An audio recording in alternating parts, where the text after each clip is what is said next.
Então, levar nosso pensamento ao alto e hoje dar seguimento aos nossos estudos, abordando a parte 2 que a gente abordou o livro Eu Deste Outro Lado da Vida, do Inácio Ferreira, com a psicografia do Carlos Bacelli.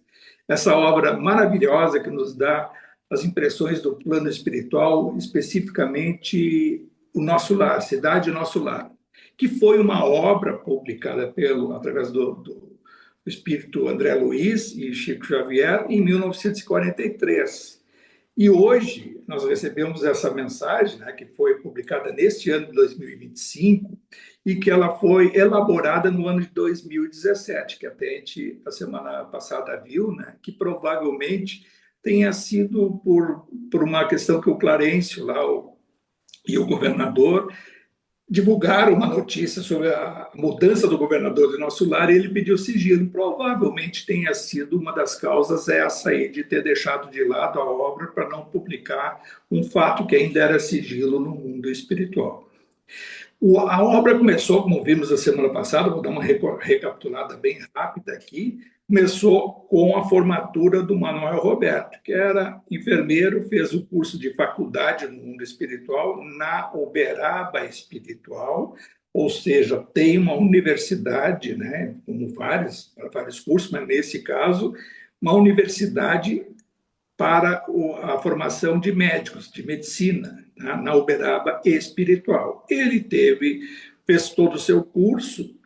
O paraninfo da formatura foi o doutor Inácio, né? Ele esteve lá, ele fez um pronunciamento, conversou lá com os professores, com o reitor e outros, teve aquela conversa que a gente já viu semana passada, muito interessante.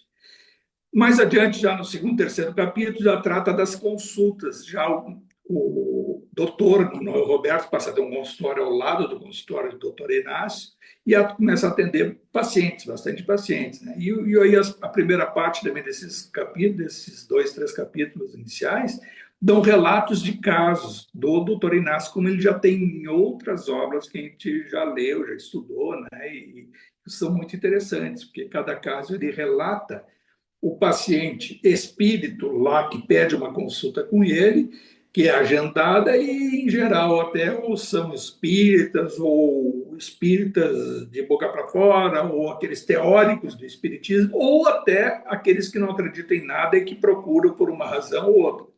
E ele relata esses casos e é muito interessante que muitas das coisas que a gente acaba até se enxergando ali no lugar do paciente com muitas fraquezas que nós carregamos durante a nossa encarnação, como se a gente tivesse uma terapia com ele. Então, esses casos ele relata, eu acho que são muito interessantes, não só nessa obra, como também nas outras que a gente já viu. E ele, mais adiante, ali nos primeiros capítulos, também recebe a visita o Odilon vem acompanhado de um padre italiano, o padre Pio, e o padre Sebastião Carmelita. E eles vêm fazer o convite para o doutor Inácio para participar do projeto de construção da primeira igreja católica e espírita do Brasil. E o nome é esse, Católica Espírita. Até ele menciona bem, olha, não é espírita católica, Católica Espírita do Brasil. Essa igreja foi construída na Uberaba Espiritual, em uma determinada localidade, e o doutor Inácio ajudou, aí até a gente mencionou, olha, ajudou como? Ajudou com dinheiro, ajudou porque tem que construir. Então, toda a abordagem que a gente dá sobre todos esses assuntos e essa obra, que não deixa de ter sido lá em 1943 com a obra do André Luiz. O mundo espiritual é muito semelhante a esse nosso mundo aqui, chamado desencarnados, que também é espiritual da crosta, né? Então, lá, para construir um templo, tem que ter tijolo, tem que ter operário, tem que ter arquiteto, tem que ter projeto, tem que ter dinheiro para comprar, e se compra porque alguém produz, é fabricado. Então, se alguém fabrica, tem operário, tem, né, pessoas empregadas, e aí a organização no mundo espiritual, o que muda no mundo espiritual, se é um ambiente mais organizado, mais saneado ou mais desorganizado em relação a nós. E é isso que é importante a gente referir para ver o que é o plano crosta superior e crosta inferior. Nós estamos, vamos dizer, no eixo do meio aqui. Crosta onde nós estamos hoje? Nós estamos em Porto Alegre.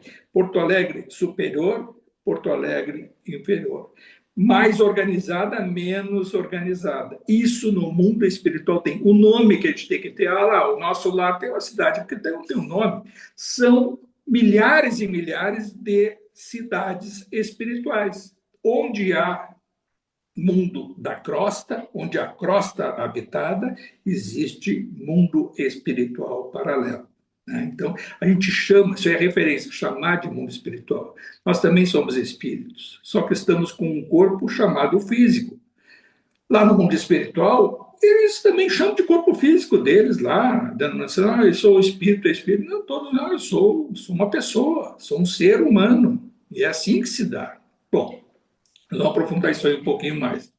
E aí essa igreja, esse templo foi construído e foi inaugurado com a presença do Chico Xavier, que foi convidado, e do Papa, ex-Papa lá, João Paulo II. E os dois compareceram, então a gente já viu semana passada, rejuvenescidos, o Papa rejuvenescido, né, bem com vitalidade, o Chico Xavier também, porque já se viu também em outras obras o quanto que ele lá no mundo espiritual está bem, como se estivesse bem rejuvenescido, como também muitos dos nossos familiares, afetos, conhecidos, desencarnados, alguns que tornaram ao mundo de consciência e se reequilibraram do outro lado, também, em geral, aparecem rejuvenescidos. Né? Isso é por causa da vitalidade da cópia do corpo espiritual, que é em função do corpo físico que deixou aqui. O espírito é que vitaliza o corpo espiritual chamado perispírito, né? Ou o corpo físico do mundo espiritual. Esse templo, então, foi inaugurado, e aí, em seguida, na parte já, então, entrando na viagem ao nosso lar, o governador mandou um automóvel, um aeromóvel, aí outra comparação. Em 1943, tinha aquela descrição do aerobus. Imagina só em 1943 falavam disso, aí, por isso que alguns espíritos, isso é ficção, isso é coisa da cabeça do Chico Xavier. Não, já ultrapassaram as barreiras. Não é assim, não existe no mundo espiritual. Hoje falam nessas naves, o que é uma nave dessa? Que aí diz o Inácio, faz questão de dar assim, detalhes para a gente fazer esse comparativo, exatamente isso. É uma nave que funciona até como barco, como avião, ou até embaixo da água, submarino, que o governador mandou que viesse a Uberaba espiritual buscar o Odilon e o Inácio.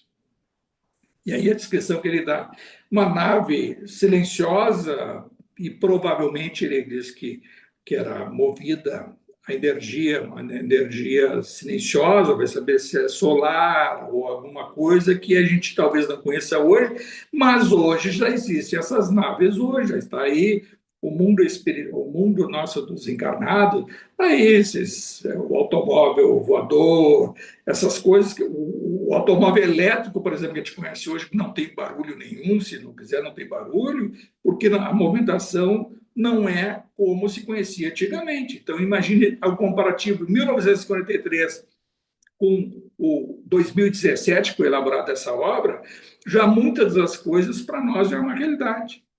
Então, o governador mandou buscá-los e com essa nave, com esse automóvel, né, o Airbus, que vai se chamar, e aí chegado em nosso lar, quem recebe é o Clarence e o André Luiz. Aí, em seguida, eles são convidados para ter uma visita ao governador e foi oferecido a eles um jantar. Então, estava o Clarence, o André Luiz, o Odilon, o Inácio e o governador. Nesse jantar, conversaram, e sempre teve aquela coisa do Inácio, durante todo o livro, ele faz muita pergunta, porque o intuito dele é se colocar na nossa posição. Ele está sempre, por isso que eu acho assim que merece o nosso crédito, o Inácio, porque ele se coloca nas nossas dúvidas. Há pouco eu estava conversando aí, né, que essa questão de Jesus e tal, coisas da vida dele pessoal.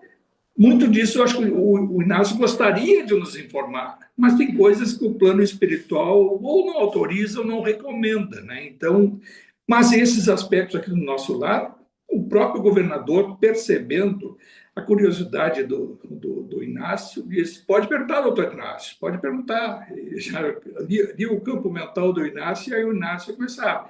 Então, perguntou se o Clarencio era casado. O Clarencio disse, não sou casado, mas a minha noiva, minha amada, está num plano superior. Ela não está no nosso lar. Eu sempre estou no plano superior. O ambiente Por espiritual. favor. Alguém quer falar? Não, eu ia dizer uma coisa, mas eu pensei alto que eu disse as mulheres estão sempre no plano superior, né? Mas não era isso que eu ia falar. Mas o André Luiz e o Clarencio fazem essa observação. Em geral, o sexo feminino, no mundo espiritual, quando reencarnam aqui na crosta, tem um aproveitamento muito melhor que dos homens.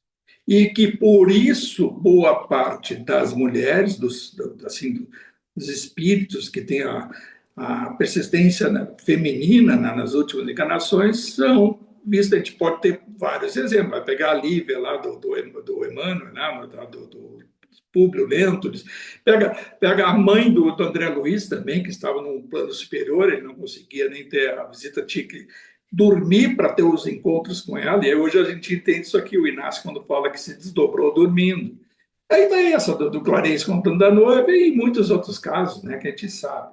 Né? Claro que há exceções, sempre há, né, mas o aproveitamento da encarnação, do crescimento, da evolução, as mulheres têm um aproveitamento muito melhor do que os homens. Né? Na realidade, ô Francisco, na realidade, houve um achatamento, né, da mulher em toda a história, né? Se a gente parar para pensar, né, o tamanho de Maria, do protagonismo de Maria, eu acho que ainda, por maior que ela seja, que a gente saiba, né, por maior, ela ainda, muitas vezes aparece ainda muito pouco pelo poder espiritual, né, da bondade que ela tinha.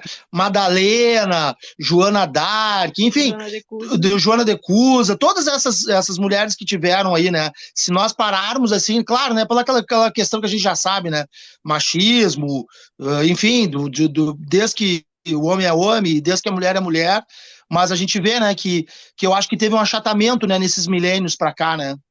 É, não teve, não podemos deixar realmente de frisar isso aí, é o machismo, a nossa forma de agir, né? Não importa se encarnado homem ou mulher, mas o espírito traz um determinado ranço de passado, é uma sombra. Tá? Pode até reencarnar nesse meio tempo como mulher, vai ter suas dificuldades, aí vai ter a sua personalidade voltada à sua sombra de passado, que é o quê? Reflexo da lei de causa e efeito, ou seja, vai ter karmicamente uma postura que vai cobrar determinada assim corrigenda sobre aquele aspecto vivenciado no passado, seja como homem ou como mulher. E o aproveitamento em geral vai ser melhor quanto mais incorporar a psicologia feminina, né? Que tem aquela coisa um pouquinho mais de sensibilidade, de bondade, tem, esse algo a mais existe. O porquê até está lá, o Inácio coloca isso baseado até no que o Clarencio e o André Luiz externaram para ele, olha, né, por acaso que as mulheres. Aí até pergunta, o Inácio pergunta, então, nas perguntas que ele está fazendo, e aí tu, André, como é que tu tá morando sozinho? Tá morando ainda lá com o Lísias, lá na casa da dona Laura, que já encanou? Não, estou morando sozinho. Aí pergunto sobre a Zélia, lembro lá do nosso lar. A Zélia, a viúva do André Luiz, né, do Carlos Chagas, no Rio de Janeiro, que contraiu novas núpcias com o tal do Ernesto, aquele que depois a gente viu no Mensageiros a consequência, que ficou doente, até o André Luiz vai lá e propicia para ele a cura, né, e toda aquela história que a gente já viu semana passada em outras horas. Vamos adiante. Aí o governador coloca para eles que já estava sendo 88 anos no cargo. E não é a eleição, não se dá dessa forma que a gente conhece aqui, o voto, né, o sufrágio direto. E sim tem algum mecanismo de mérito e de um merecimento com uma anuência do alto. Né? Então, o governador disse que estava na hora de ter outras tarefas que ele tinha se proposto, esposo, tá? Tinha uma proposta de se vincular a outras tarefas com outro grupo de espíritos em outra localidade. E ele surpreende nessa janta e diz para eles que a escolha já estava recaindo sobre o Clarencio, que seria o futuro governador. Mas aí é aquela questão do 2017, ele pede sigilo, que não saísse dali. Aí até o Inácio brinca, não tem problema, só entre nós aqui, o que eu vou contar é lá no hospital, para Domingas, para o Manuel Roberto, eu não sei se eles não vão contar para os outros. E eu acho que uma das razões que esse livro foi recebido em 2017, recebido não, o, o, o Inácio, ele elaborou lá no Mundo Espiritual em 2017, só passou para o Bacelli agora, né, no final do ano passado, e que foi publicado agora no início desse ano, janeiro, fevereiro agora desse ano, que foi para a editora. Então, acho que um dos motivos dessa postergação da publicação foi essa. Aí o Inácio continua com as perguntas e tal, e a pergunta sobre qual foi o livro que o André Luiz mais achou interessante, ou que mais relevância, e ele achava que ia dizer Nosso Lar. Não, ele disse Agenda Cristã. A Agenda Cristã é um livro de mensagens altruísticas, né, de elevação, muito interessante, vale a pena, um livro, né, pequeno, aí, de cento e poucas, 100 páginas, aí, com várias mensagens que fazem a gente refletir sob o ponto de vista de elevação cristã. Né? Então, é um livro muito interessante para ter. Eu até salvei aquele PDF, de vez em quando passo ali para ler uma ou duas daquelas mensagens, faz a gente refletir e é impressionante. Eu tenho, desde que eu li esse livro, eu retomei esse Agenda Cristã, que tinha lido lá muitos anos atrás, que ele foi publicado exatamente depois do Mundo Maior. Ele nem faz parte daquela coleção que todo mundo gosta, daquela coisa mais romanceada, descrevendo o mundo espiritual. E essas mensagens são muito interessantes. Deixei assim, salvo aqui o PDF. De vez em quando eu vendo umas coisas aí, bota ali, não, tá, não. E aí vai pensando no que está escrito ali e refletindo. Propicia uma vigilância maior, uma reflexão um pouquinho maior, de perceber os seus erros, as coisas que a gente encontra no dia a dia, de dificuldade, de obstáculo, de crescimento espiritual. Muito interessante, eu agradeço até essa passagem desse livro por isso. Aí também aí o governador pergunta para o Inácio, tem o melhor livro? Foi na próxima dimensão. Aí pergunta depois lá, para não ficar sem pergunta, para o Odilon, qual foi o teu? O meu foi Mediunidade, Nossa de Cada Dia, livros pequenos sobre mediunidade e tal. Vamos adiante. Aí, das perguntas do Inácio, que ele pergunta se o mundo espiritual, a cidade Nosso Lar era espírita, a resposta foi não, é ecumênico, tanto é que depois fizeram visitas ao templo, né? Os templos são ecumênicos, eles têm dias e horas diferentes, diferentes credos são partilhados nesses locais, né? Então, mas sempre com a vocação cristã. Então, todos com a elevação, tem um pacto, né, no nosso lado de convivência fraterna, voltada para o pensamento elevado, em boa ação, de prática do bem. Né? E o mote principal é o amai-vos uns aos outros como eu vos amei. Então, esse é o lema, né, de convivência no nosso lado. Não é uma cidade inacessível, mas ela é permissível, mesmo que o espírito não seja elevado, mas tem bons propósitos e siga esses ditames, né? Esse de amor ao próximo, de praticar e pensar o bem, tem acesso, tem condições de exercer lá alguma tarefa e conviver. E tanto é assim que, na época, 1943, a população de Nosso Lar era por volta de 1 milhão de habitantes. Hoje já está quase com 12 milhões de habitantes, pelo menos nessa fase aí, 2017. Nem todos no Nosso Lar acreditam na reencarnação. Outra pergunta que foi feita pelo Inácio e respondida pelo Clarencio. Embora já seja uma minoria, a minoria que ainda não acredita em reencarnação. Por quê? Por essas razões e outras que a gente vai ver ali, que alguns se adormecem e não acreditam, porque não se lembram da última encarnação, não se lembram de nada, e estão lá vivendo, seguindo o seu dia a dia, são boas pessoas, pensando no bem, mas não acreditam. Né? Então, uma minoria, mas existe isso. No mundo espiritual como um todo, a grande maioria não acredita na reencarnação. Incrível isso, né? Terminado o jantar, o governador se retirou e aí o Clarence e o André Luiz convidaram para dar uma volta na cidade. Aí foram ver, né, nas praças, o perfume das flores, a iluminação impressionante, uns LED meio diferente, com entonação de cores e tal. O carro que eles utilizaram chamou a atenção do Inácio, que já que hoje não é mais uma novidade para nós. Ele estacionou sozinho, sem nenhuma manipulação do Clarencio, ele só colocou lá um comando e estacionou. E isso já se tem hoje aí, está praticamente em pré-lançamento esses carros que vão atuar independentes no próprio trânsito. Está, né? Lá o Google, a Tesla, tem seus protótipos aí que há alguns anos ele vai ser uma realidade plena no nosso dia a dia.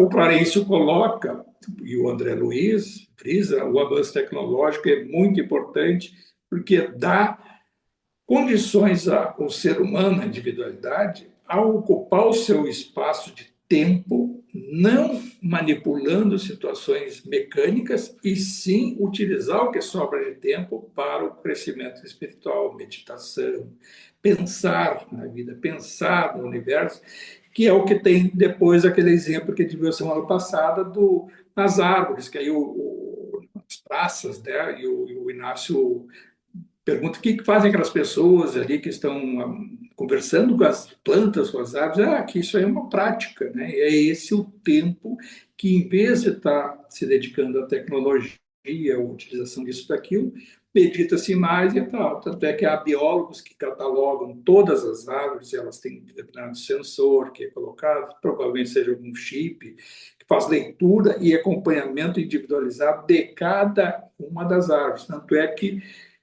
o número de anos, diz o Inácio frisa isso, né? Quer dizer, que aí o Clarencio que comentou e ele coloca no livro que há árvores lá de mais de 200 anos e estão em perfeitas condições. Por quê? Porque existem exames periódicos por botânicos, né? Que fazem exames no caule, nas folhas, levam para laboratórios para ver como é que está isso. Então, isso é muito importante no nosso lado. É um futuro para a gente pensar a preservação da natureza tomar esse patamar a mais, né? De importância e de dedicação à própria natureza como um todo, de preservação do meio ambiente. Aí eles passeiam mais um pouco, vão encontrar lá uma concha acústica, num parque lá, e havia uma apresentação de humor, aí estava lá o Chico Anísio, nossa, Chico Anísio aqui, desencarnado, mora na cidade espiritual do Rio de Janeiro, no duplo um pouquinho superior da costa do Rio de Janeiro, não sei qual é a localidade, foi convidado a subir um pouquinho, ir ao nosso lar e fazer esse show. Chamou atenção porque o André Luiz e nem o Clarence conheciam. Disse, não sei o que é esse humorista e tal. E aí o Inácio que disse quem era e acharam muito interessante. Tal. Interessante o relato que eu vi, né? Para eles não deram assim tanto, o Chico Anísio quem é?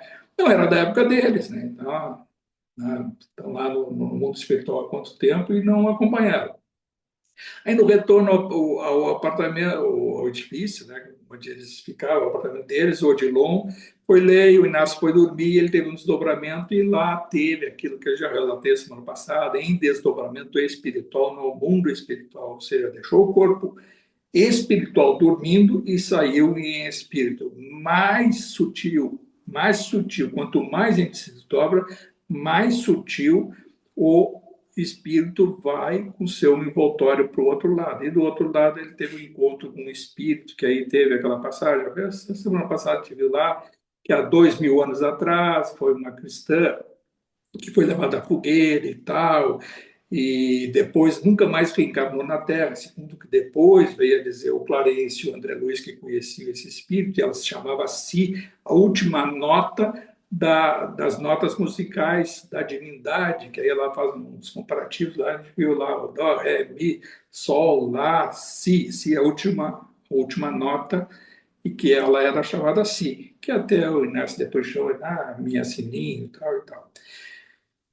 Aí agora, então, já passado todo esse tempo, nós vamos entrar propriamente no pavilhão do restringimento. Aí foi no outro dia que eles foram fazer uma visita ao pavilhão de restringimento do Ministério da Regeneração de Nosso Lar, que é o local. Aí isso aqui, ele está atrelado ao que a gente já estudou no Missionários da Luz, na reencarnação do Segismundo. Essa situação foi lá do Missionários, foi neste local. Então, esse paralelo até faz o Inácio. Interessante que aí a encarnação do Segismundo foi tudo aquilo que está descrito lá para o André. Eu disse, sim, não com tantos pormenores que não foi possível colocar no livro. Tanto é que tem coisas no nosso lar que não estão, que a gente vai ver mais adiante, até lá o Cristo Redentor deles, que é a colina da cruz, não está no nosso lar, mas já existia naquela época. E o André dá a entender uma coisa que a gente sabia pelo Chico Xavier. O tamanho da obra do nosso lar ficou restrito a 30% do projeto original da obra. Por quê? Ia ficar muito longo, muitas das coisas não teriam uma compreensão humana, então o André Luiz foi orientado, né, a restringir a obra, entre algumas coisas que a gente vê nesse livro aqui que não estavam lá no nosso lar em 43. Alguém queria perguntar alguma coisa? Bom, então, esse departamento, esse pavilhão do restringimento, ele é voltado para o processo da reencarnação de diversas formas. Não é assim uma regra. Eu me lembro quando eu li a primeira vez o Missionários e também o Nosso Lar, eu tinha até, me lembro que eu já dava palestra muitos anos atrás, lá na outra casa que eu trabalhava, muito mais de 15, 20 anos atrás, eu ficava com coisas muito limitadas. Ele dizia, não, aí o espírito é recolhido a um departamento, e aí lá no Ministério da Regeneração, ele se restringe, e aí a concepção. Não, são diversas formas, e muito interessante o que dá o Inácio aqui, inclusive para ele. Ele e o Odilon, depois dessa visita a esse pavilhão do restringimento, conversaram lá na volta ao apartamento deles e disseram assim, olha, mexeu muito com a minha cabeça, olha isso, olha aquilo, então quer dizer que isso. Claro, e com o Odilon, sabendo mais do que o Inácio também, aí respondia para o pensamento alto do próprio o Inácio de dizer assim, não, muito interessante, aquela coisa que a gente vai pensar no que está na Bíblia. Eu estava falando no início do Evangelho, né? O Nicodemos, lembra que ele não, tem até uma obra do irmão José Nicodemos, né? Mas o Nicodemos, que era o rabino, que estava comovido na época de Jesus, comovido com a mensagem de Jesus, acaba em determinado momento pedindo um encontro com Jesus num determinado local. Lógico que ele não podia ser visto, o rabino se encontrando com Jesus. A única testemunha era o apóstolo João Evangelista. E tiveram esse encontro e uma conversa. E o João, na época, adolescente, né, 16, 17 anos, acompanhou a conversa, mas teve sono, ficou sonolento, estava cansado, então ele não acompanhou muito a conversa. E aí, lá pelas tantas, aí está lá no Evangelho do João, isso, né, em que o Nicodemos diz assim, mas como que para compreender, Senhor, eu tenho que então, para compreender tal coisa, eu tenho que nascer e morrer diversas vezes? E aí Jesus disse para ele, não está, se não conhece as coisas do céu, como é que vai compreender isso? Aí o Nicodemos disse, mas compreender o quê? Como é que eu posso voltar para o útero da minha mãe sendo um velho, já como sou? E aí o Jesus dá para ele a resposta, dizendo que há coisas que são do céu que não. Quem está aqui ainda deu a entender para ele que não era o momento. E aí dá implicitamente, aí nessa passagem, aí se sabe lá pelo Nicodemos, no mundo espiritual, o irmão José contando, que coisas que não são esclarecidas até o momento, adiante enviarei o Consolador, e o Consolador haverá de esclarecer todas essas coisas. O Consolador nada mais é do que a doutrina espírita que viria quase 2 milênios depois. E veio com quem? Com o João Evangelista encarnado, Kardec. E por que, que o João Evangelista, em relação a isso, ao Nicodemos, é uma das coisas que está gravado lá no livro do Nicodemos e que causa muita impressão. Ele se culpou muito de ter adormecido e não acompanhado a conversa plena de Jesus com Nicodemos. O Nicodemos não teve cérebro para captar a mensagem de Jesus, e Jesus deu uma explanação muito profunda, segundo o João, mas que ele não guardou pela sonolência dele, mas ficou com a mensagem que o Consolador viria e tal. E aí vem aquelas coisas, antes, quase 2 milênios depois, vem o próprio trazer o Consolador e a explicação. E agora, nesse restringimento, que a gente vai perceber depois na reencarnação da Dona Laura, o porquê que um espírito, corpo espiritual, perispírito, consegue se tornar uma miniatura até um grão de arroz, de feijão, de ervilha, como é citado, depois que a gente vai ver, nessa reencarnação da Dona Laura. E isso, esse esclarecimento, não vou dizer essa verdade, porque as coisas são muito proporcionais ao seu tempo, e esse esclarecimento deste texto, que ocorre lá, que já estava no nosso lar, mas que até naquela época o André Luiz não pôde dizer e colocou só 3 pontinhos, fez com que o Inácio fizesse mais perguntas e adiante vai o André Luiz esclarecer aquela parte da reencarnação da Dona Laura. Mas então, só para assim, para ficar bem claro, o processo de reencarnação e de desencarnação não há nenhum literalmente igual ao outro. Há uma série de nuances, de detalhes que não aproximam todos os casos da mesma forma. Isso a gente tem que ter bem claro, porque há situações que a gente vai estudar, não só nessa obra aqui, como em outras também, que a gente acompanhar e conseguir compreender melhor.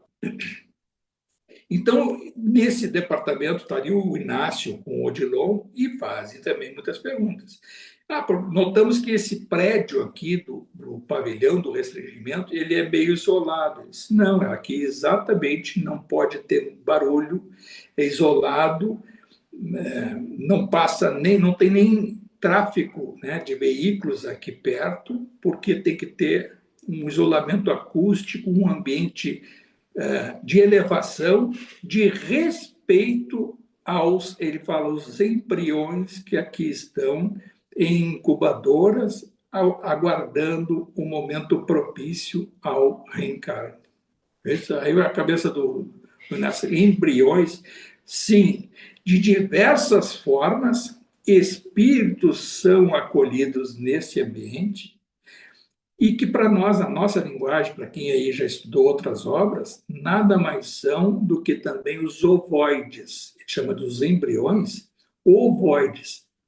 O espírito, quando desencarna, já vimos a segunda morte inferior, que vai lá para baixo, ovoides, por exemplo, espíritos dantescos, esses do mundo da criminalidade, facínoras e tal, quando desencarnam, é lógico que são capturados lá pelo baixo astral e vão para as regiões trevosas inferiores, lá abissais. E muitas vezes caem, não conseguem nem cair em si, mas são levados a um estado, né, de culpa por condenações, por torturas, e sofrem lá embaixo um processo de desencarne, ou seja, uma nova morte, segunda morte inferior, vamos chamar assim. E esses espíritos, perdendo o corpo espiritual já em situação degradada, o espírito reduz o seu tamanho e se transforma no ovoide.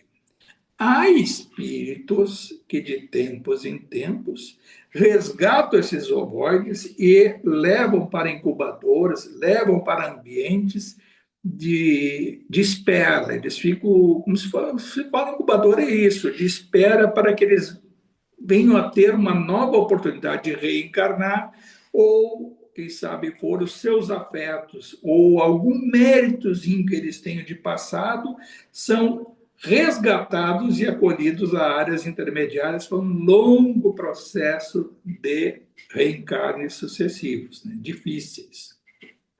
Neste ambiente, nosso lar, estão falando ali, há também espíritos assim? Sim. Aí ele dá até dá alguns exemplos, vamos ficar com um aqui. Imaginando assim, uma pessoa com um espírito, né? É uma pessoa, tá desencarnada. Se nós, encarnados aqui, estivéssemos numa situação deplorável, assim, não da criminalidade, mas de autodestruição, um alcoólatra, um drogado, uma pessoa que, um desleixado total, desencarna. Ele desencarna, ele no mundo espiritual vai ser, vai ser capturado, vai ser levado lá para baixo? Não necessariamente. Por quê? Porque ele não está em curso na lei de causa e efeito do mal que ele possa ter feito a alguém ou uma coletividade. Fez o mal a si próprio, não despertou consciência e tal. E há casos em que o mundo, onde ele esteja frequentando, a situação é tão difícil que ele sofre uma morte súbita no mundo espiritual e o corpo espiritual aquele, degradado mais por viciações, por desregramentos, esse corpo é descartado, ou descartado, que diz lá o Inácio. Morre, como morre alguém aqui, está indo na rua e alguém está na raça, onde for, está em casa, né? Tem uma morte súbita, morre. Ele vai ser levado para a sepultura, ou vai ser velado, sepultado, vai ser cremado, ou vai ser recolhido pelo DML e vai ficar lá como indigente. O corpo físico dele vai se decompor. Esse corpo espiritual e espírito poderá ser retirado em forma até de um embrião, ele se reduz e é acolhido conforme o caso nessas áreas de restringimento, incubadoras de embriões espirituais, que existe, nós estamos aqui descrevendo o que existe no nosso lar, mas existem vários locais, várias cidades espirituais na crosta, no mundo espiritual logo superior ou até inferior, existem essas incubadoras. E para lá vão esses espíritos serem recolhidos. Ali, o que pode? Mas aí um indigente, um abandonado foi recolhido, acolhido, né? Recolhido e acolhido na área, com muita fraternidade, com muito amor, recebendo energia, tratamento fluídico nesses ambientes. Ali, esses espíritos vão aguardar uma oportunidade que pode ficar ali dias, semanas, meses. Isso é descrito pelo Inácio. Dias, semanas, meses, até anos, aguardando uma oportunidade de ser adotado para uma reencarnação. Essa adoção vai ser como uma situação esporádica, onde for. Claro que não vai ser, vai reencarnar no nosso lar, não. Em geral, e aí diz o André Luiz, porque essas reencarnações elas vão se dar na crosta terrestre ou em outros orbes. A gente tem que incluir aí outros orbes, outras crostas terrestres de outros sistemas que nós não conhecemos, e existe isso, e não é problema de distância para eles, porque é questão de oportunidade. Espíritos fraternos, casais, poderão adotar e dar essa oportunidade para que esses espíritos venham a se reinserir num processo de despertar. Lógico que com uma encarnação difícil, provavelmente com alguma situação adversa no campo mental ou até no físico e assim por diante, conforme a situação de cada um, sempre vendo cada reencarnação não é igual a outra.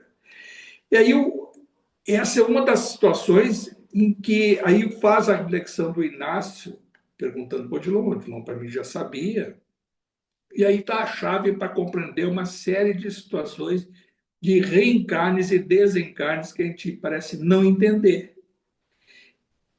Aí o Inácio diz assim, mas eu tenho uma pergunta que eu preciso fazer dessa situação precária que alguns têm, mas como é que foi? Aí tem as reencarnações que são programadas. A do Segismundo foi programada. Ele teve acesso nesse departamento, lembram lá que a gente estudou? Ele, quando tinha já a futura encarnação delineada, como é que ia ser, os seus pais, as principais situações que ele ia enfrentar e queria ter que se perdoar e perdoar, né? Aquela questão que ele teve que trabalhar, aquele perdão que ele havia propiciado contra o pai dele, né? Matado. E aí, bom, aí não vou entrar nos pormenores. E aí ele se auto-perdoou e foi catalogar numa oportunidade de reencarnar. Ele foi ao departamento, quando estava tudo pronto, e viu o modelo perfeito de um corpo espiritual, que tem um molde lá nesse departamento, e ali ele refletiu mentalmente onde eram os pontos em que ele haveria de ter dificuldade, e é uma necessidade, o espírito, quando ele se vocaciona e ele tem o mérito de escolher a futura encarnação, ele vai pedir ao máximo para que não venha a cair e que tenha naquele modelo com impressões do seu corpo físico, né, através do modelo organizador biológico, está lá no Livro dos Espíritos. O modelo organizador biológico é o corpo espiritual, é o perispírito.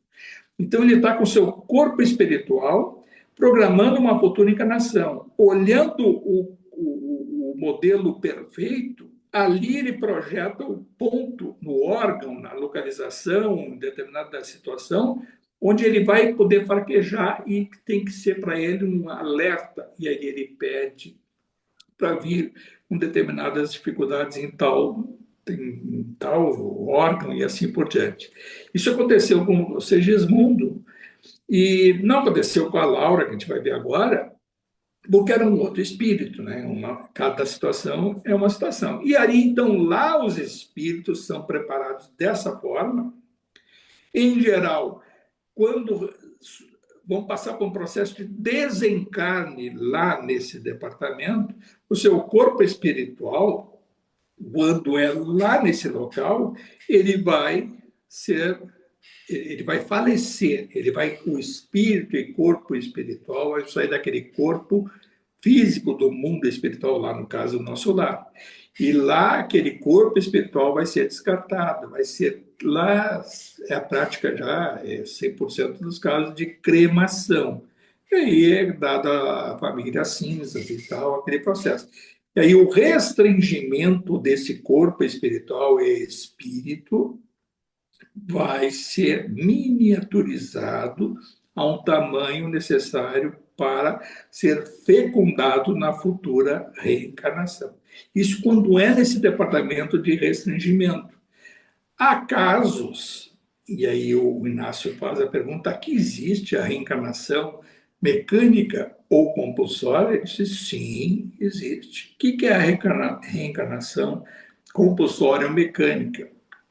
É o espírito, entre aspas, do nada ser atraído ao processo de reencarne. Isso é possível em poucos, né, instantes, ele ser miniaturizado e atraído a um processo de reencarne. Isso pode se dar de uma forma necessária para o caso, pode se dar por uma lei da atração em curso na lei de causa e efeito. Aí eu vou fazer um parênteses para dar um exemplo que eu tenho lá do Rio de Janeiro, numa favela daqui, já contei uma das obras que eu li, eu não me lembro qual foi o livro que eu li, mas o caso.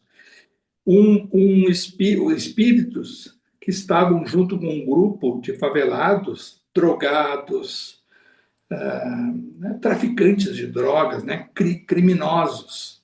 E nesse processo todo de se drogar, haviam espíritos que estavam ali, que haviam desencarnado naquela favela e naquele mundo do crime, e aí passavam sem perceber que tinham desencarnado e estavam aspirando as drogas, o álcool onde tinha bebida e o próprio sexo quando praticavam sexo, né? E às vezes até grupal e totalmente desordenado.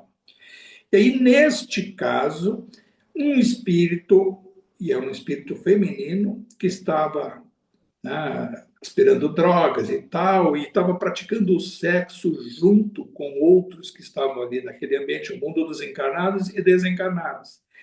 Esse espírito feminino é atraído compulsoriamente a um processo de reencarne, porque uma das que estavam ali praticando aquele sexo regrado estava fértil naquele momento e houve o processo de concepção através da junção do óvulo com o espermatozoide e foi atraído um embrião e miniaturizado em questão de instantes e ali gerou um processo de reencarne, que depois veio a ser uma reencarnação, depois é descrita como muito difícil e durou até a primeira infância e tal. Mas é só assim, para ver o fato, isso é possível.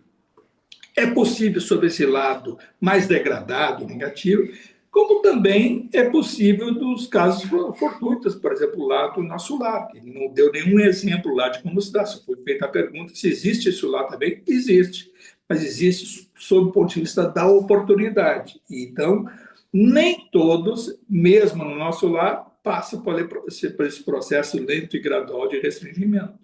Até porque o restringimento não necessariamente seja uma coisa bem programada. A gente viu casos agora, como descrevi, de que são impulsionados e recolhidos ao acolhimento, que passa a ser praticamente um local, né, de absorção dessas individualidades, são espíritos. Né? Cada espírito é uma individualidade eterna. Não dá para a gente esquecer isso. Né? E aí o livro até descreve, depois o Inácio faz muitas assim, as observações, que ele também pensando alto, dizendo, pô, então quer dizer que o restringimento tem por objetivo adequar a forma perispiritual sempre para reencarnar, sim, sempre para reencarnar, a forma perispiritual vai ter que constituir um tamanho adequado para formar o embrião. Então, nesse aspecto, sim, todos, mesmo esses que são em instantes, mesmo aqueles que são. Aí vem a explicação, essa que a gente está falando do Nicodemos. Como pode eu voltar se eu voltar ao meu útero da minha mãe, se eu já sou uma pessoa velha, né, com esse meu tamanho? Então, voltar significa reencarnar, sucessivas reencarnações. Todos nós já passamos por esse processo centenas e centenas de vezes. Todos nós fomos restringidos na nossa forma perispiritual e formamos um embrião. Se foi isso aqui na crosta, e a maioria das vezes foi, ou foi no mundo intermediário espiritual, ou foi em outros orbes, como também há a possibilidade de termos encarnações em outros orbes ocasionais, fica lá 2, 3 encarnações e retorna, ambientes muito semelhantes à Terra. E não se reencarna só na crosta, aqui no mundo físico, se reencarna no mundo espiritual, superior e inferior, em geral, inferior. Né? A lei de causa e efeito aí diz o porquê que se reencarna sempre na Terra, na maioria das vezes, aí o André Luiz disse porque é o reflexo da lei de causa e efeito. Se os nossos débitos, as nossas necessidades de reparação, de crescimento estão vinculadas à Terra e ao grupo de espíritos que estão na crosta, será aqui que nós seremos atraídos ao processo de reencarnação. Aí tem até o exemplo do próprio André Luiz, que se sabe, então, que foi o cientista Carlos Chagas, e desde aquela época não reencarnou, mas está programado a reencarnar novamente nos próximos, ele fala lustros, 1 ou 2 lustros, 5, 10 anos, no máximo isso, ele vai reencarnar porque deixou questões familiares para trás e ele precisa retomar isso, ou seja, vínculos familiares, afetos, daquele pretérito dele, provavelmente estão em processo aí de encarne ou reencarne, e com eles ele vem para ter uma nova convivência sobre esse aspectos. Daí esse parênteses, vai deixar de ser o André Luiz? Não, provavelmente vai ser uma pessoa bem melhor do que foi na última, provavelmente vai ter alguma vocação para a mediunidade, para a espiritualidade, seja na doutrina, ou seja onde for, e trazer a mensagem do próprio coração, a mensagem de Jesus, do Evangelho, assim por diante. Mas todos nós haveremos de encontrar situações que deixamos para trás. Está lá aquela passagem, né, que está até lá nas Escrituras, que depois foi rememorada pelo apóstolo Pedro, né? Teus pecados te encontrarão. Ou seja, não é uma situação punitiva, mas a tua oportunidade de reparação vai te encontrar. Então, não cai nenhuma folha sem que o Pai saiba. Aquelas coisas assim que estão tudo que a gente faz, mas tudo isso não é de uma forma punitiva, tem que ser fraterna, de consciência. Quanto mais o espírito tem consciência, mais ele vai querer mexer naquele modelo perfeito e ali ter os seus pontos necessários de corrigenda, de despertar de consciência através dos obstáculos. Bom, aí o que acontece já na parte, vamos ter que avançar aí. A dona Laura, a gente viu lá na obra Nosso Lar, a dona Laura, que era a mãe do Lísias, o marido dela era o Ricardo, reencarnou, está lá no Nosso Lar, em 1953. Ele havia reencarnado na Crosta, aqui no Brasil, parece que é em São Paulo, interior de São Paulo, e a dona Laura ia reencarnar depois, e os dois haveriam de se reencontrar e novamente contrair matrimônio, e dizem que seu neto, né, seria ou é o Emmanuel reencarnado. Né? Isso até fica por isso só, porque não se tem detalhes. Este Ricardo estava reencarnado e a dona Laura estava preparando o seu reencarne, ou seja, ela ia ter que morrer no Nosso Lar para reencarnar na Crosta novamente. Aí o André Luiz, no Nosso Lar, eu disse, quando ele tratou do assunto dona Laura, que ela começou a fazer tratamento de magnetização para o seu corpo espiritual do Nosso Lar começar a se libertar, se preparar para o desencarne. Não tinha o seu mérito, o grande mérito que ela tinha, né? Então, consciência de si mesmo, fez o tratamento nesse departamento, nesse pavilhão aí de restringimento, no Ministério da Regeneração. Fez um tratamento de magnetização, se tornou público que ela ia desencarnar para reencarnar entre os seus, né, o seu filho, Ulisses, e aí lá o André Luiz já morava, isso está lá no Nosso Lar. E o Inácio perguntou, André, tu pode me esclarecer como é que foi aquela parte da dona Laura que ficou no vácuo, tu só respondesse com 3 pontinhos, e disse, naquela época, pelas razões que eu já disse, aquela do tamanho do livro e de compreensão geral, foi restrita essa parte, mas posso esclarecer sim. Naquela época, então, ela estava se fazendo tratamento para desencarnar, se tornou público, começou a receber visitas de despedida. Incrível, né? A gente faz assim, a despedida para desencarnar. Então, é a mesma coisa que aqui. Então, só que aqui a gente fica... A situação é... A gente tem outra compreensão. Né? E ela, muito ansiosa pelo processo do reencarne, tinha muito temor. Todo espírito consciente tem um determinado temor do que vai ser o porvir, o que vem adiante na reencarnação. Ela chegou até a fazer um tratamento genético para que ela, que seria filha desse e daquele, do casal, tivesse compatibilidade com determinadas situações que ela ia enfrentar no futuro. Isso foi feito. E ela estava um pouco ansiosa. E aí o que foi feito? No dia que estava marcado o seu desencarne no Nosso Lar, ela foi conduzida ao seu futuro lar, com seu futuro pai, sua futura mãe, e lá foi conduzida pelo Clarencio, pelo André Luiz e mais 3 técnicos de reencarnação. Existe aqui, a gente chama de médico obstetra, equipe de obstetrícia, tem equipes de reencarnação também lá. Né? Então, se chama lá técnicos de reencarnação, esse departamento lá. Foram ao lar do futuro casal, do futuro os futuros pais dela.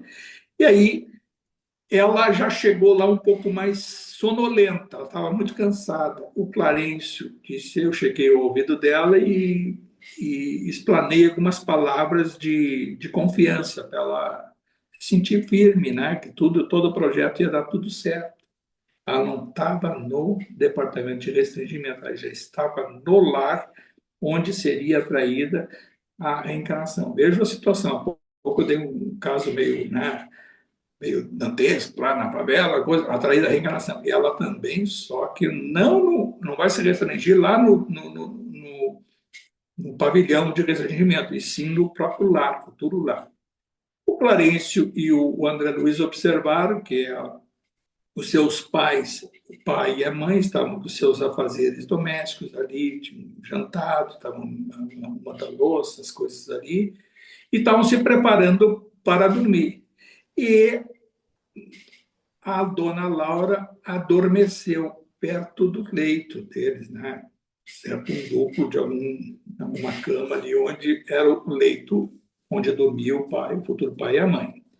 Em poucos minutos, as equipes, os técnicos de reencarnação observaram, chegaram próximo, o Clarence, e ela adormeceu, desencarnou, ou seja, ela morreu no mundo espiritual e adormecido o seu corpo espiritual, em processo, o seu corpo espiritual do mundo espiritual lá do outro lado, quer dizer, quando perdeu o corpo físico do mundo espiritual, o seu espírito e perispírito recebeu uma força centrípeta, tá? Que envolveu o seu espírito e, em questão de minutos, foi reduzindo o seu corpo espiritual ao tamanho de um grão de ervilha. Essa palavra é literal. O André Luiz diz, se tornou um grão de ervilha o seu corpo espiritual e espírito.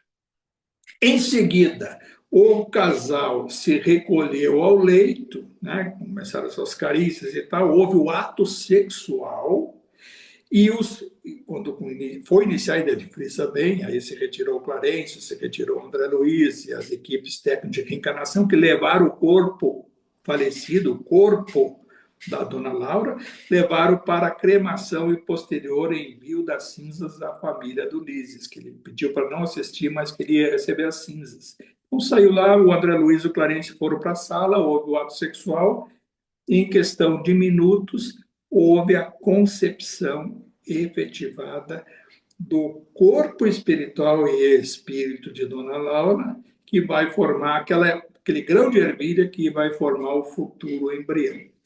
Aí quando o Inácio até faz esse comparativo depois com o Odilon, dizendo, hoje fica mais claro para nós a questão dos embriões congelados e tal, porque lá no restringimento, existiam até embriões, né, que diz assim, o espírito está pronto para a concepção, ou até lá ele vai mais longe, assim, não é o momento, ele não vai nesse livro nem esclareceu isso. De lá são levados também ao processo direto de reencarnação no ventre da futura mãe. Ou seja, ele entendeu ali esses embriões congelados, essa situação, quando se dá, pode ficar lá congelados até anos. Né? Se vai vingar ou não, aí depende da situação individual, atrelado também a futuro processo, né? Ou de missão, ou expiatório, ou a situação que for. Muito, muito interessante e esclarecedor isso.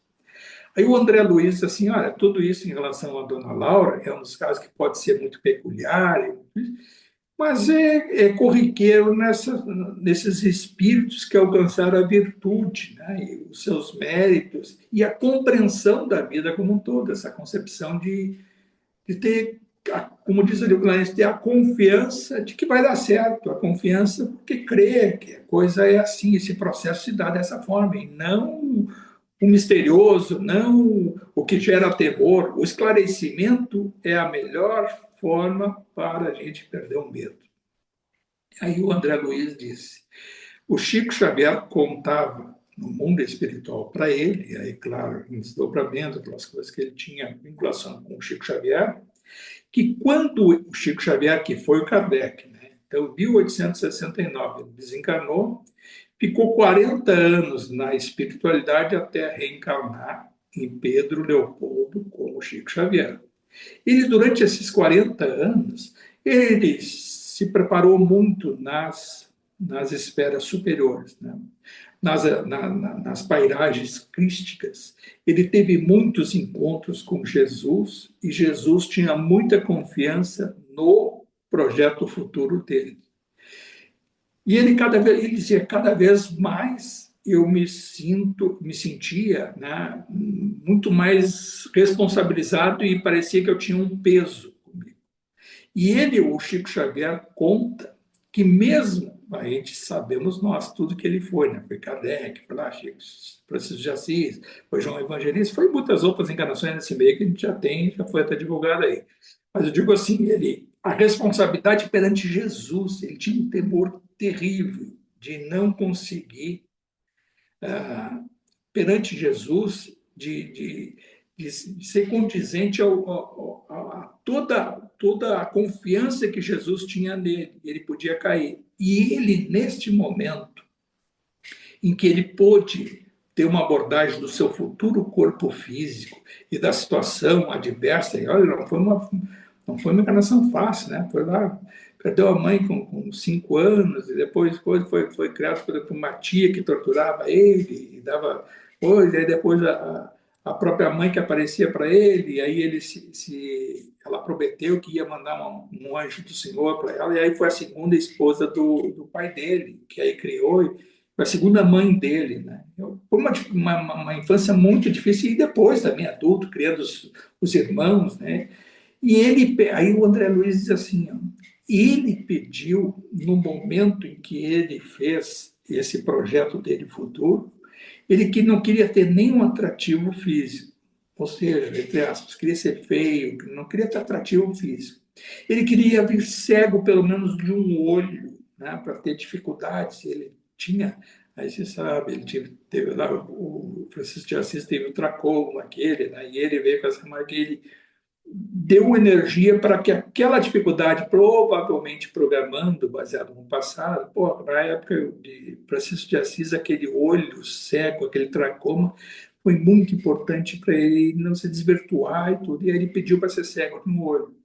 Aí veja o terceiro pedido que ele fez, para que tivesse a sexualidade neutralizada.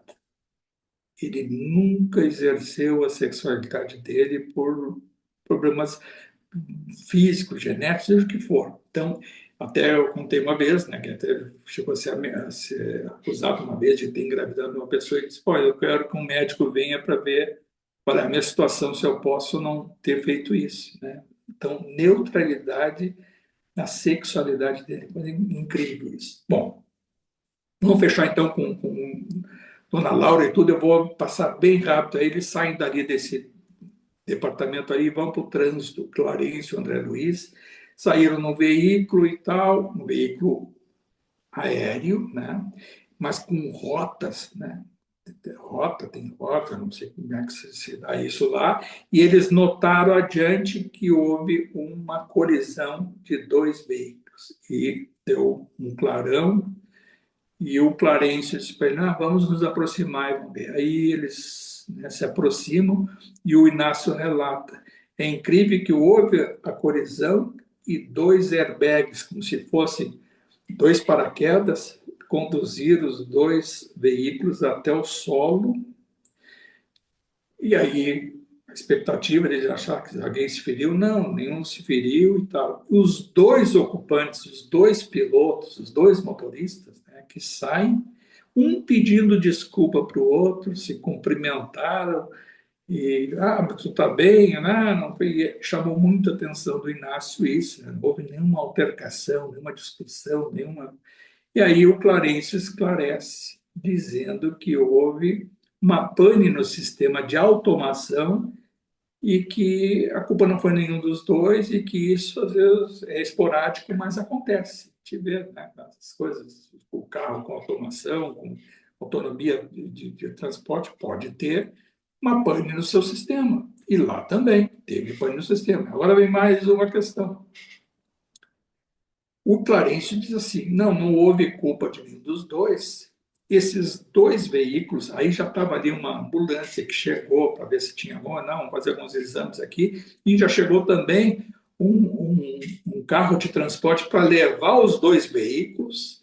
E aí o Clarencio diz assim: a seguradora cobre totalmente. Amanhã mesmo, os dois receberão, cada um veículo, da mesma cor, da mesma capacidade e tal, porque aqui esse seguro é total. Bom, se tem seguro, tem empresa de seguro, tem quem vende o seguro, tem quem faz a gestão do seguro, tem o fundo que gere o seguro e tem fábrica que é acionada para fornecer um novo veículo para segurado. Isso sempre eu estou dizendo isso porque o Inácio faz essas observações assim, é muito e quase igual aí, só que aqui no nosso lar mais organizado. A gente vê o comportamento humano, o comportamento ali. Os dois até nem discutiram, nem isso, um pediu desculpa para o outro e tal. Se é aqui, será que seria isso? Se é aqui o seguro total, já no outro dia, já, claro que não. E será que é tudo seguro total? Será que é perícia, isso, aquilo? Essas são as questões que ele vai assim contando que eles vão vivenciando e dando detalhes. Vamos assim. Aí na pergunta já para o Inácio faz a pergunta para o Clarence. E aqui pode haver um óbito nesses acidentes? Sim, é muito raro, mas tem. Aí ele contou que uma senhora foi atropelada um tempo atrás e veio a óbito, morreu no nosso lar, vítima de atropelamento. E aí o Inácio, pô, mas morrer aqui, isso, um atropelamento, assim, aí o André esclarece para ele, a lei de causa e efeito, ela acompanha o espírito e não o corpo. Provavelmente essa senhora tinha vínculos ao seu passado e seria, né, efeito necessário que desencarnasse daquela forma mesmo aqui no nosso lar. Aí segue o passeio pela cidade, aí eu ia falar que a gente ia no Cristo Redentor deles lá, aquilo que não foi descrito na primeira obra do André Luiz. Eles vão visitar a Colina da Cruz, que segundo Inácio era uma enorme de uma cruz no ponto mais alto da cidade, que é vista por toda a Nosso Lar. E ele até ficou surpreso que não, a descrição do primeiro livro, Nosso Lar, não estava. E essa cruz é o Cristo Redentor deles, eles chamam de Colina da Cruz. Foi uma obra que foi do escultor, né? Foi elaborada a pedido do governador ao Aleijadinho. Lembra o Aleijadinho da história, né? Em Ouro Preto, né? Que foi lá no século XVII, XVIII, final de 1790 e tal, 1800. E ele, em Ouro Preto, tinha lá essas coisas. Mas no mundo espiritual, o governador está 188 anos. O governador pediu a ele um projeto para colocar uma cruz lá no ponto mais alto, que é chamada Colina da Cruz. Ali tem uma romaria, ele faz descrição de alguns casos de alcançar cura, milagres, entre aspas, né? Eles, não, sim, milagres existem em todo o universo, em todas as existe o poder da fé. Muitos que conseguiram curas e vão para lá para agradecer, né, a graça alcançada e assim por diante. Aí na conversa final, já que na realidade a final do livro passa a ser aquela inauguração daquela igreja que eu antecipei, só para não ficar a igreja que veio João Paulo II com o Chico Xavier. Mas essa parte nossa, que final, eles tratam na despedida do suicídio. E aí pergunta o Inácio, existe no nosso lar suicídio? Aí o governador disse para ele, nós tivemos um caso há 30 anos atrás, e esse foi o último caso que nós tivemos de um suicídio no nosso lar. Foi um engenheiro que desencarnou na Europa e que foi acolhido aqui por alguma razão no nosso lar. Ele passado um tempo aqui, tinha sua vivência, uma pessoa que estava procurando crescer e tal, tinha uma série de inconformismos sobre o futuro, o que era a vida, né?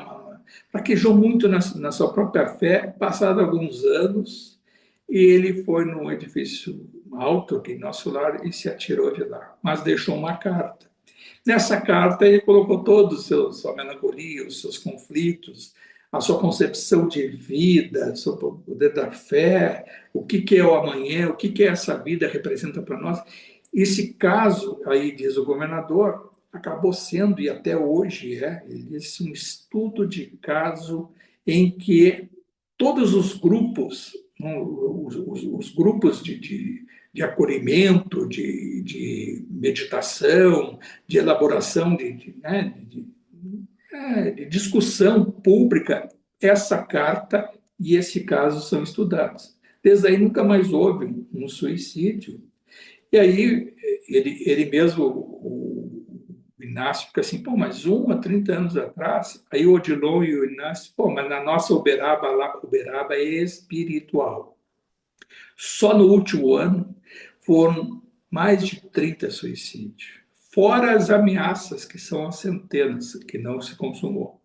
Então, no mundo espiritual, Uberaba, vários suicídios, 30, né, no último ano. É um número, né, mas eu tive assim, no mundo espiritual também se mata. Aí o governador explanou para eles que o que faz a pessoa se autodestruir só é a distância da individualidade em relação a Deus e os seus princípios, e assim. Nós já estudamos aqui nessa obra, aí no Mundo Maior, tem o capítulo suicídio, né? A gente sabe que a cada 40 segundos um suicídio é praticado na crosta terrestre, no mundo dos encarnados. A cada 40 segundos, um suicídio. É muito grande. Isso aí é estatística da Organização Mundial de Saúde. Francisco, Eu e falo, esses que desencarnam lá no mundo espiritual, que se suicidam, vão para onde? vão exatamente, são atraídos por essa situação que eu disse assim, o corpo espiritual deles, onde desencarna, Aham, vai para a sepultura, vai para a cremação, seja onde sim. for, ou vai para o trefar, onde ficar. Né? Aham. O corpo espiritual, no mundo espiritual, e o seu espírito são atraídos conforme a situação num desses casos que eu disse aí. Pode ser Ah, tá. um embrião, pode ser atraído uma reencarnação já quase que imediata, pode ir para um mundo espiritual inferior ou até ser acolhido numa área intermediária similar aí, né? Mundo Aham. encarnados. Não vai para aquilo que a gente vai chamar de subiu, né? Geralmente vai, porque todo o processo, para onde a gente vai, sempre busca o aprimoramento. E o aprimoramento é necessário reencarnar. Onde vai reencarnar e quando vai reencarnar, isso são diversas situações, né? Pode ser minutos, anos, semanas, meses, anos, muitos anos e assim por diante. Então não tem um controle para quem se suicida, não tem um acompanhamento depois da saída dele. Suicida, que eu não entendi a tua pergunta, então era para suicida. E É.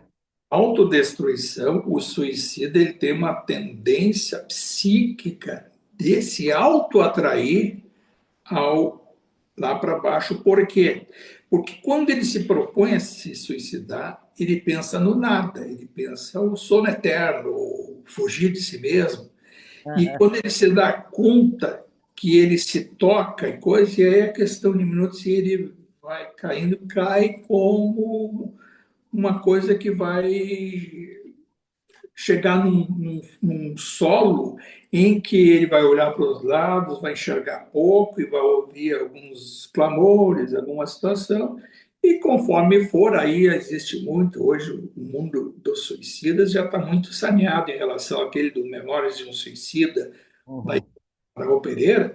Os suicidas hoje já são atraídos a áreas mais saneadas, e alguns, né, são conduzidos a áreas, mas vai ter que cair em si e provavelmente vai vir no seu modelo organizador biológico, que é o corpo espiritual, com reflexo da causa do suicídio. Se foi um tiro, o corpo espiritual vai estar perfurado, o molde vai estar furado. A perfuração vai gerar uma anomalia do futuro corpo físico.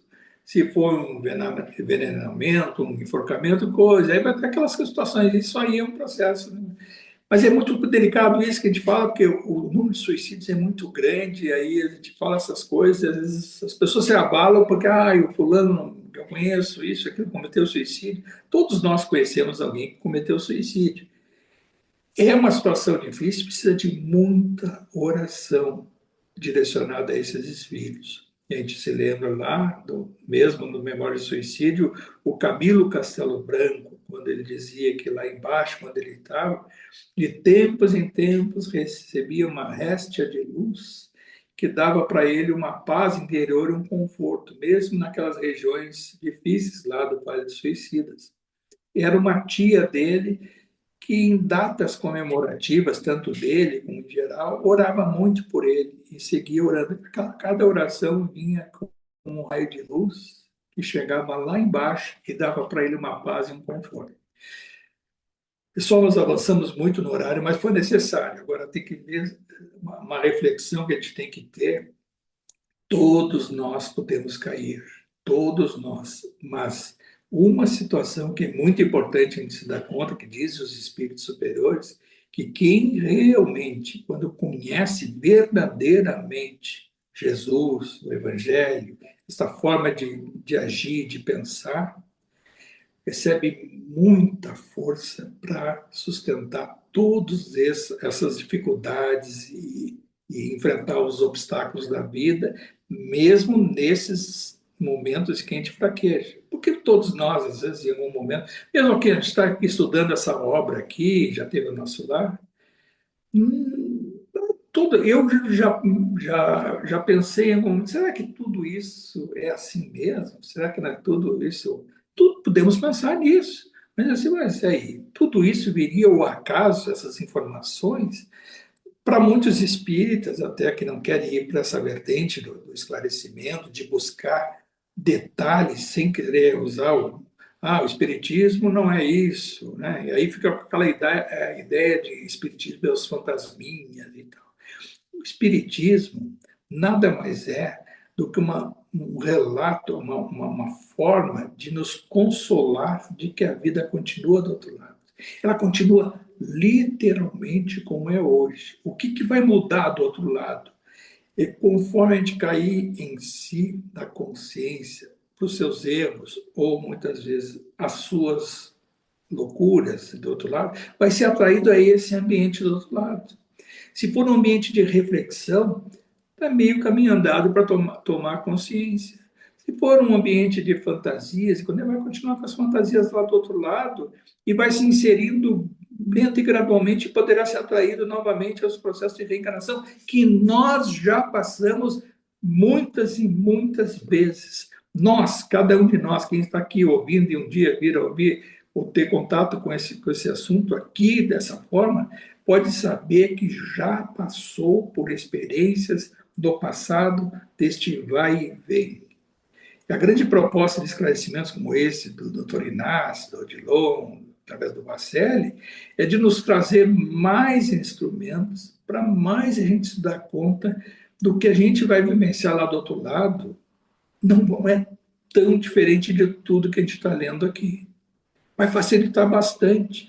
O caminho para encontrar esse esclarecimento e conseguir enxergar, perceber essas coisas. Hoje o caminho, se pensar no bem e procurar cada dia ser um pouquinho melhor, um pouquinho, uma pessoa que desperte essa consciência, facilitar bastante. Mas o meu passado e a minha encarnação, eu já cometi tanto erro, que está para trás. Vai chegar um momento em que a nossa própria consciência vai elaborar e vai programar possíveis reparações, necessidade de esclarecimento, de compensações, de fazer mais por alguém para reparar um passado que deixou para trás. Esse passado é essa encarnação e outras que a gente nem se lembra hoje, felizmente. Mas é um passado que existe, é uma sombra. Mas a gente vai se atormentar com o passado? Não. Nós temos que programar o futuro. O futuro é a nossa proposta de hoje, de procurar ser uma pessoa melhor. Por tudo isso e por todas essas situações, a Jesus nós agradecemos efusivamente a oportunidade, agradecer ao Dr. Inácio Ferreira, doutor Odilon, ao Carlos Bacelli, por essa oportunidade de se fechar esse segundo encontro sobre essa obra maravilhosa, pelo menos que individualmente eu tenho para mim, que foi de muito esclarecimento e que foi a proposta de a gente compartilhar essa compreensão mais abrangente, mesmo as suas imperfeições, de procurar esclarecer e se esclarecer. Porque quando a gente compartilha uma situação, nós estamos revivendo aquela oportunidade.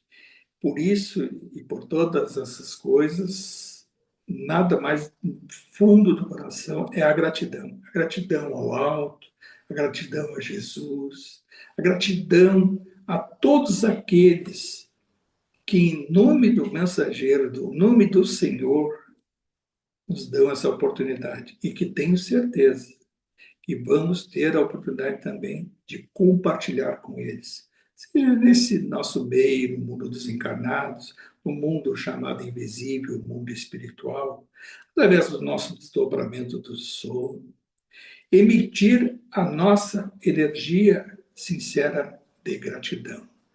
Pai nosso que está no céu, santificado seja o vosso nome. Venha a nós o vosso reino e seja feita a vossa vontade, assim na terra como no céu.